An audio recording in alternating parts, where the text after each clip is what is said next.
do you have an extra one? Oh, right here. Yeah, I don't. Well, if this will work, I should be okay. I think normally don't they allow, like, especially if it was yeah, that's what I'm saying. Because technically it's like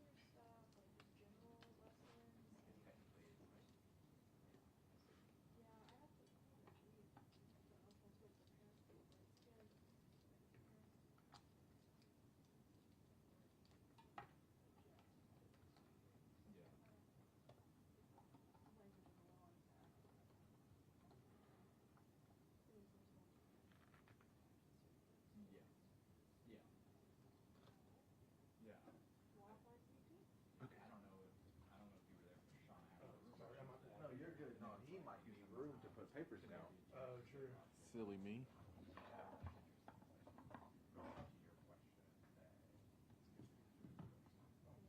But I like listening to what y'all actually should have brought mine. Oh, it's And then this is yours. Somebody asked me how. Should be good. But I just read everybody else. Folks, we'll give it about 2 or 3 more minutes. Thank you. Yep. So.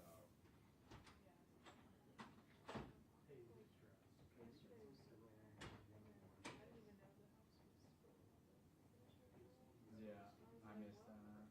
My colleague picked it up. She was looking at the floor, but I was like, I didn't know that. So you told me. Yeah. And I was told that the governor has to take action on that too. Yes. No, I don't have a no, I don't know how they're numbered. It's a lot. I know that, but it's not that. No, as long as I have a control. Yeah, which it is. Oh, okay, I didn't know. I'm heard. Oh, I don't know how long.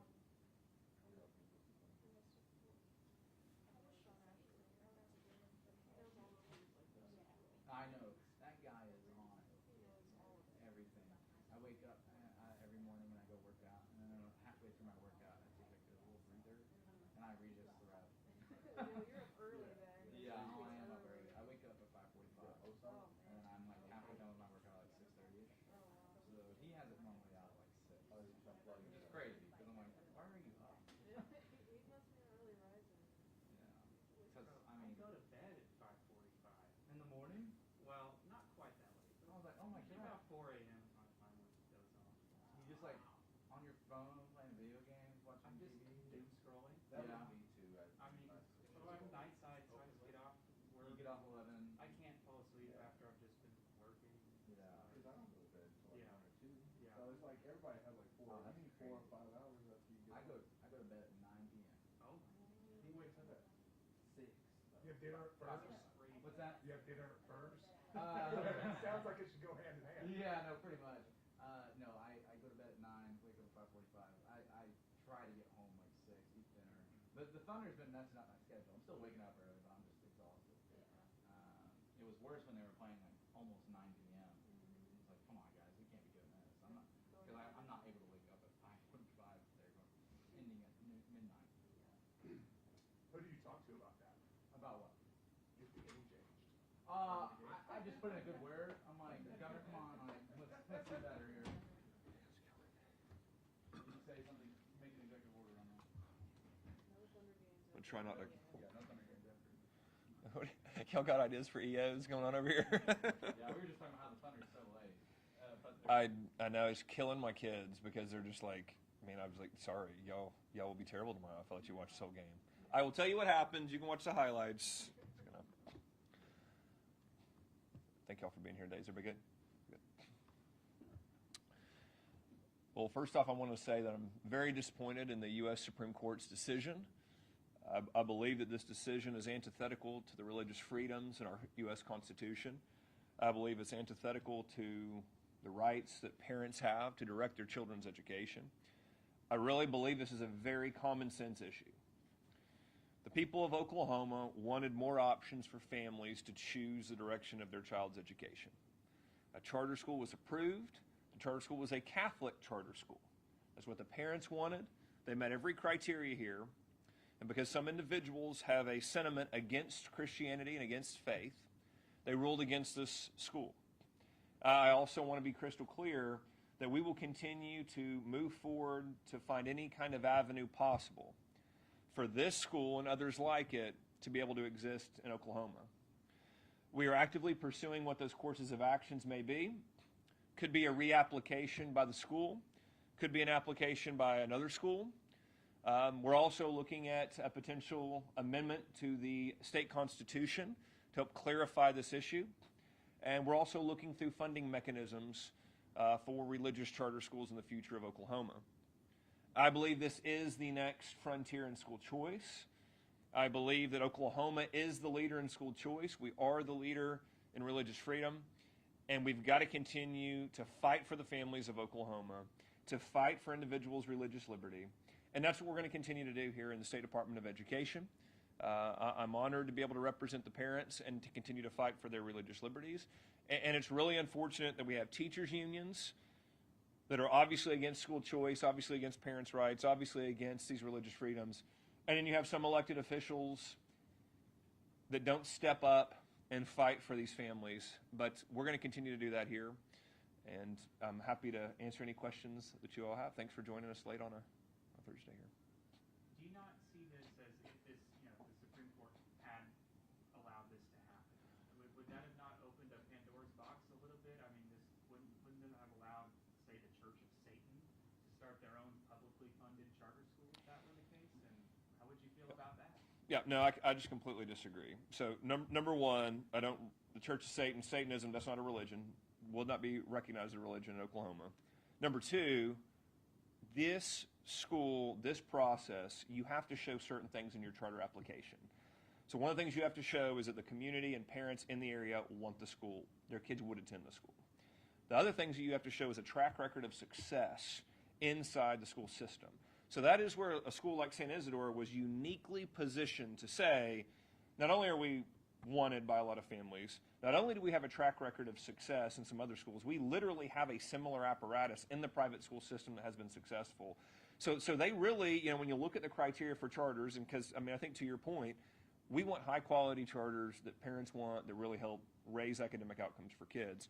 So part of that application has been you've got to show that track record for success, and so that helps us be the perfect state to launch something like this where you're not going to have issues like that. I wanted to ask you, you mentioned avenues of possibly changing the state constitution. Obviously, that would take the state legislature to follow through with you. They're sending now to the governor a resolution to disapprove the citizenship rules. The governor on Wednesday said he doesn't think anybody really takes you seriously. Do you think there's an option that the state legislature would even consider something like that? Look, I'm always going to advocate for the right thing for the people of Oklahoma. And so, look, I think that they should. I think they should look at it.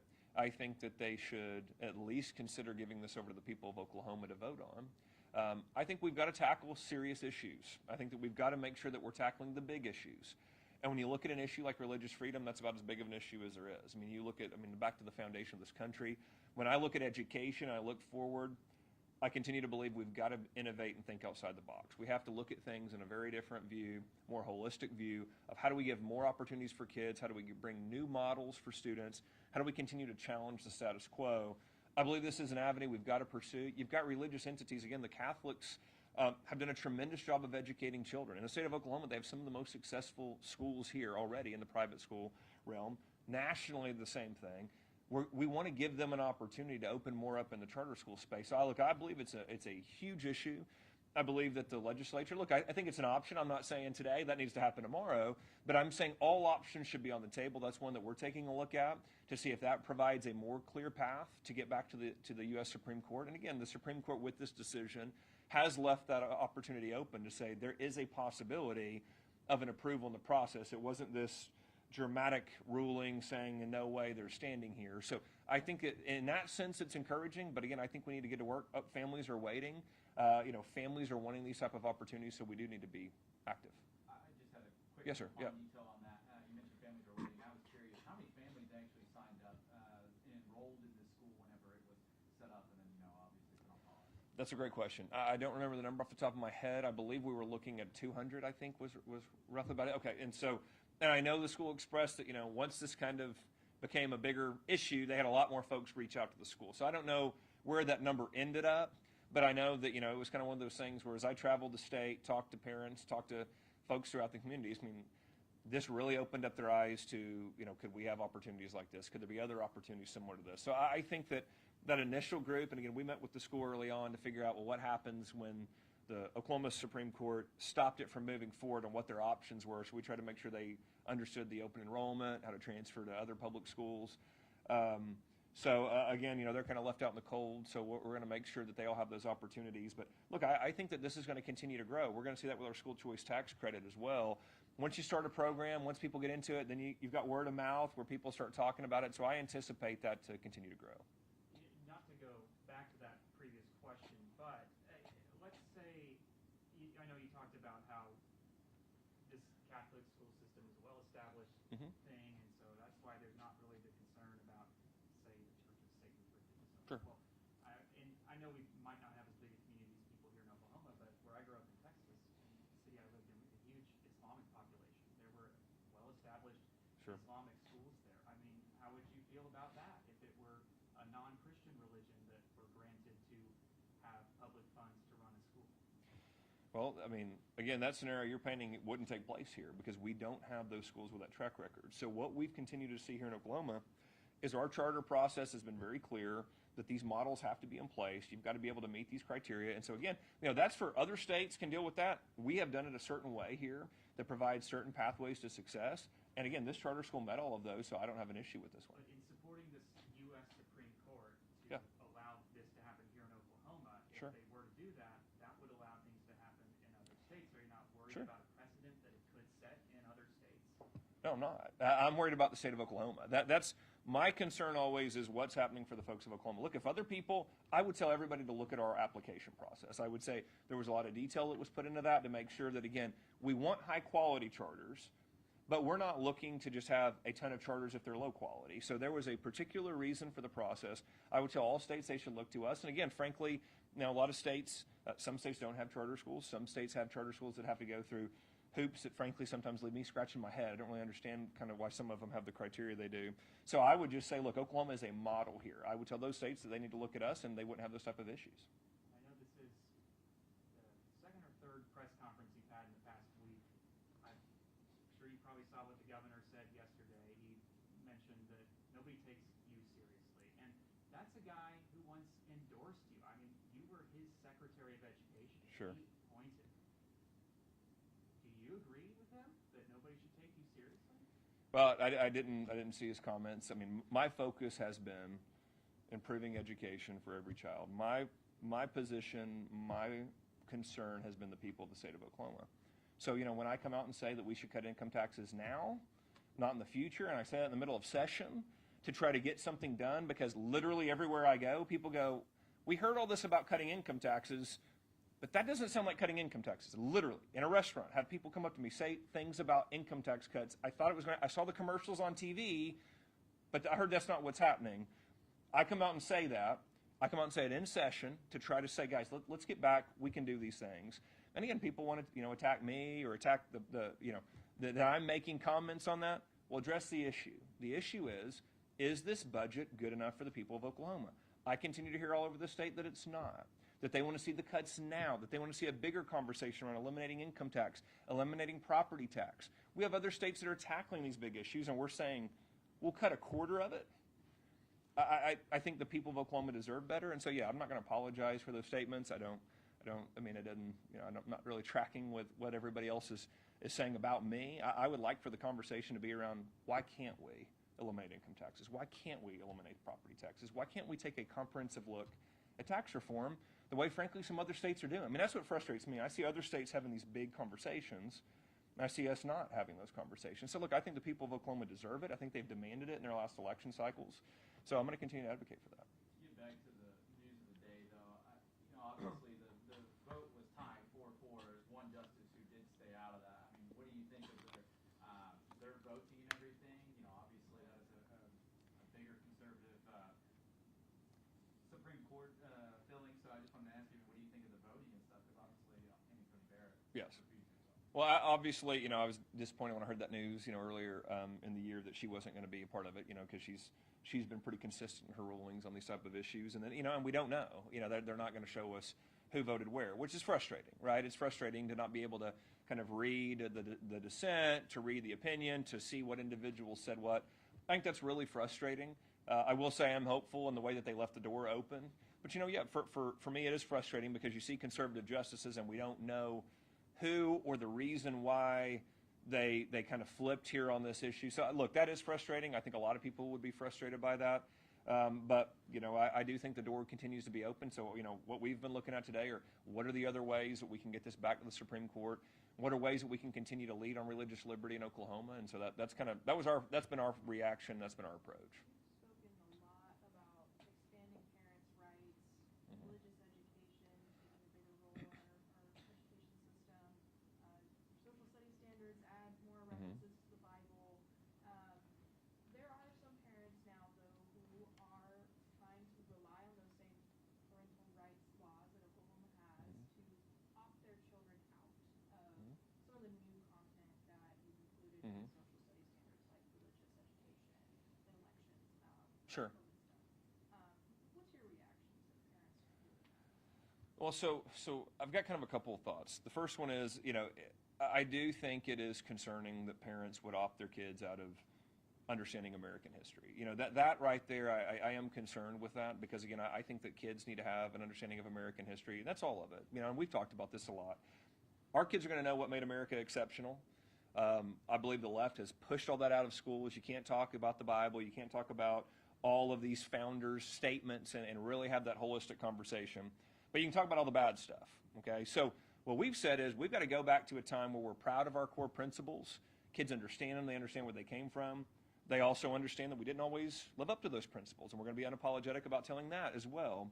And so, when parents say, well, we're not Christians, so we don't want our kids to understand the role the Bible played, we're not including the Bible to push a religion on kids. We're not including the Bible to say that your kid should be a Christian or push an evangelical position.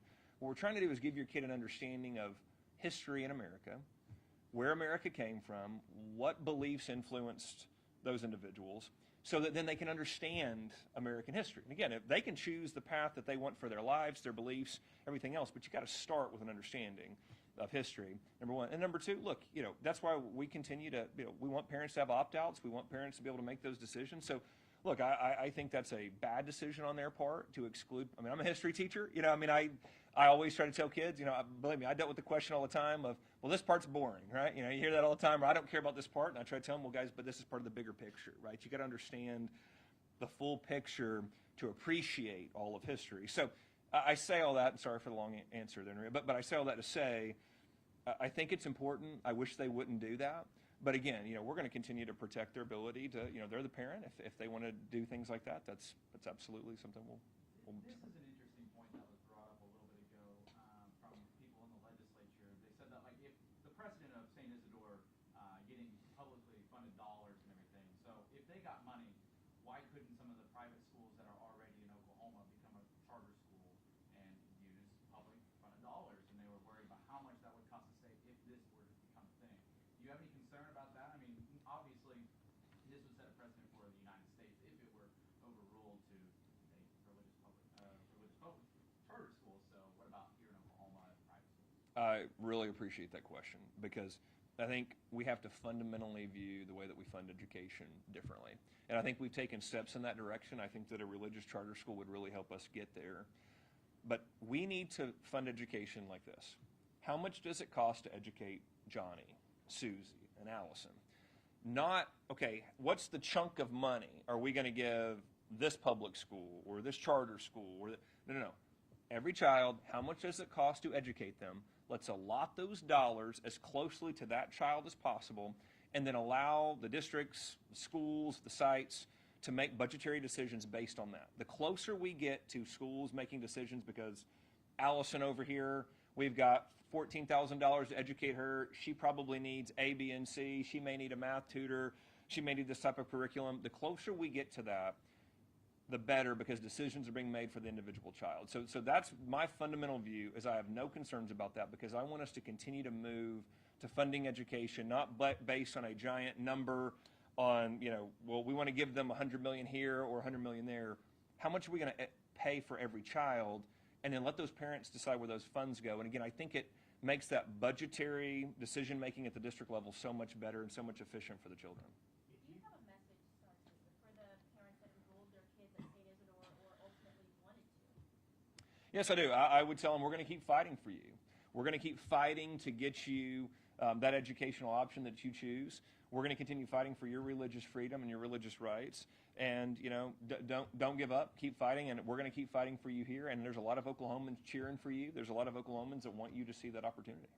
And with Oklahoma ranking 49 in education, would you say more strong virtual charter schools like St. Isidore would possibly be the answer to getting better and moving up in the ranks? Absolutely. I mean, when I was elected, and when I went around the state, I heard the same thing from almost every Oklahoman. This isn't good enough. This education system isn't good enough. And so as I had these conversations, Oklahomans kept saying, well, what can we do differently? And these are things that we've got to continue to tackle. And that's where you've seen us be very aggressive on school choice, very aggressive on getting the teachers' unions out of school, very aggressive on our tutoring programs, very aggressive on merit pay, very aggressive on trying to take a system that wasn't working well and make it work better for kids. I believe that these type of schools help provide new options. And again, the thing that excited me about this one is to his point of the track record here. The Catholic Church has done a tremendous job in other settings. So if they enter into the virtual space, and as we know, there's a lot of parents that the opinions are mixed, right? Some people love virtual options, some people hate them.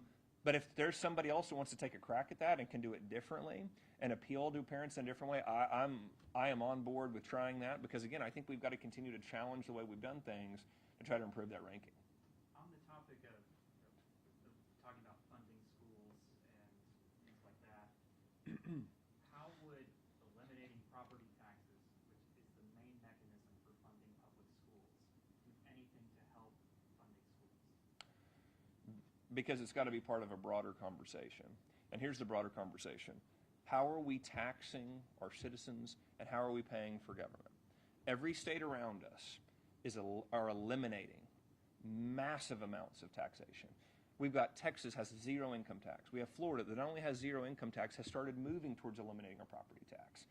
These states look at different revenue streams and how they bring that into the state and look holistically about what impacts the taxpayers the harshest, and we're going to eliminate those things. And so when I look at it, I start here. What are the taxes? When you tax something, it's like the Supreme Court said back in the 50s, power to tax is the power to destroy, okay? I don't want to destroy labor, so we shouldn't tax income because we want more income, and we shouldn't tax property because we want people to own their property. And again, I just use the analogy of when I buy a TV, microwave, whatever, I pay whatever I've got to pay for it. If you came back to me every year and said, well, you still got to pay a tax on it, well, do you ever really own it? I believe it's the same way with property. So there's a lot of revenue streams that we have. Those need to be eliminated. And again, we need to continue to cut government. Government needs to be cut. We continue to increase the government budget for government agencies. We continue to see this increase. We got President Trump up at the federal level, cuts billions of dollars in the federal government. And here we are in Oklahoma, every county voted for him, and we see an increased cost of agencies. So you cut spending dramatically, and then you come in here and say, listen, what are the taxes that are most impactful or harshest to families? We want to be a very pro-family state. And to me, families want to own their property. They want to be able to own a home. And I think that that's a big way in encouraging that and encouraging more folks to move to Oklahoma. So where would the funding come from for public schools if that were eliminated? Yeah, well, we have a lot of taxes that we pay already. But again, as you start looking at, and by the way, you look at this, of course, income tax is largely directly to the state, right? Property taxes largely directly into city and county governments. So you start going, well, what are we doing at the state level, which we should do to eliminate income taxes, is you got to dramatically downsize. It's the same way for city and county governments. We should dramatically downsize. And instead of paying for these massive amounts of individuals to work at the state, local, city levels, you start redirecting those funds to the things that you want, to the local schools, to an education system. And so, but again, it's comprehensive. You've got to reprioritize. You talked about making an amendment to the state constitution. What specific change should be made? Yeah, we should be crystal clear that funds can be spent for religious purposes. I mean, that's the thing that, again, I think it's pretty clear, But if we need to make it even more clear, I think that we need to do so. So again, if that's where we end up, and we can have an easier mechanism to be able to fund these options, and I think we should explore it. So again, I think that's where you would tackle it, is to just make it clear whether you don't have the local legal question. Again, I believe that right now our state constitution is obviously out of line with the U.S. Constitution. That's the argument here. So why wouldn't we go in and clean up the state constitution? And knowing that, why wouldn't we clean that up to make that more clearly aligned with the United States Constitution? So that would be the way I would kind of tackle that one. If you continue, pushing, taking the legal fight on with this, and I don't know how much it's cost up to this point, but will it be worth that cost, that legal fight? I can't imagine that that's cheap. Absolutely. I don't think you can put a price on religious liberty. So I think that we've got to continue to fight these things. And listen, that's a question we always hear when you tackle something, when it's the Supreme Court precedent. But I believe we've got to go back and challenge where the Supreme Court has got it wrong. I think we've got to go back and challenge when citizens' rights have been trampled, when they've been stepped on. And so I think this is an example of that, where we've got to continue to move forward till we correct that wrong. So we're going to continue to fight for religious liberty. I know the Attorney General has come out today and said, well, hey, this is a win for religious liberty. So why is he wrong? Well, taking away someone's ability to choose an option based on the religious beliefs of that option, I find it, he's stretching pretty good to try to turn that into a win for religious liberty. So look, I'll let the Attorney General, comments kind of speak for themselves. I think that's a ridiculous argument. But look, I think that you expand religious liberty. You make sure that someone isn't targeted because they are Christian and tell them they can't do something because they're Christian. I think that's the issue. And so, again, him and I, we're on opposite sides of this one. Folks, we have time for 2 more questions. So I've spoken with charter schools Yeah. advocates who are actually really concerned that if the court were to go in favor of St. Isidore, that it would kind of remove the reason for charter schools to be on state funding formulas. The main argument being Right. that if charter schools are not state actors, what are they doing on the funding formula? So can you kind of speak to that Yep. argument, and why wouldn't that put charter schools in peril? Well, I think that's a frustrating argument from charter schools because what we see here is, again, most charter school folks I talk to, they want more choice, they want more options. That's part of where they came from. So, when you see opportunities to expand choices and expand options, if we continue to fight for those things holistically, no one should be in danger, because we're going to sit here and say, okay, just like we're going to fight for the religious charter, we would fight for your charter. We would fight for these things to continue. So, frankly, I've heard it from blue states or from national entities that say, well, we're worried what this might mean in Wisconsin, or what this might mean in my position on that is kind of what I said earlier. My concern is Oklahoma. I want Oklahomans to have every option. I want Oklahomans to have the best school system available. I want Oklahomans to be able to make these decisions. I'm not sitting around worried about, California, this might mess them up. I'm really not worried about that. I'm worried about Oklahoma. And so for those charters, I would say, look, we're going to continue to support options.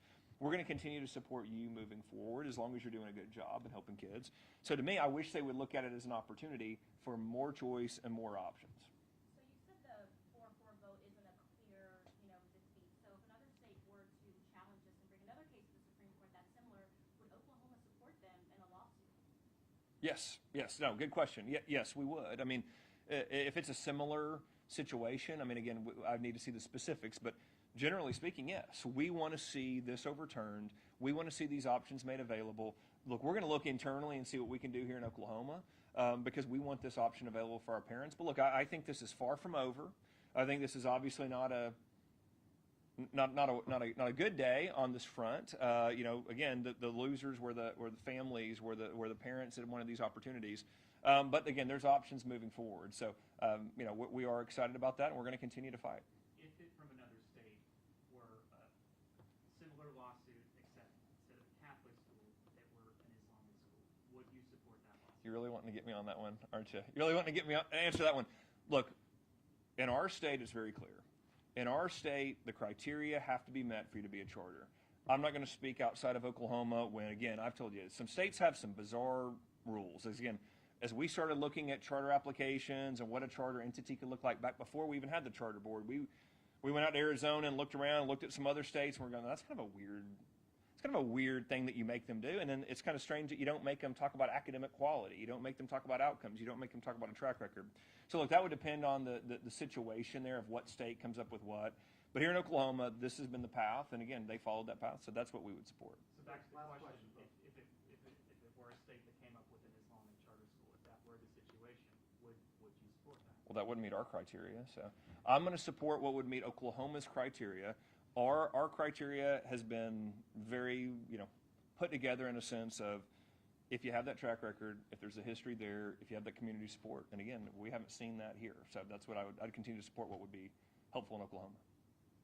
Thank you, folks. Thank you guys for making it over here today.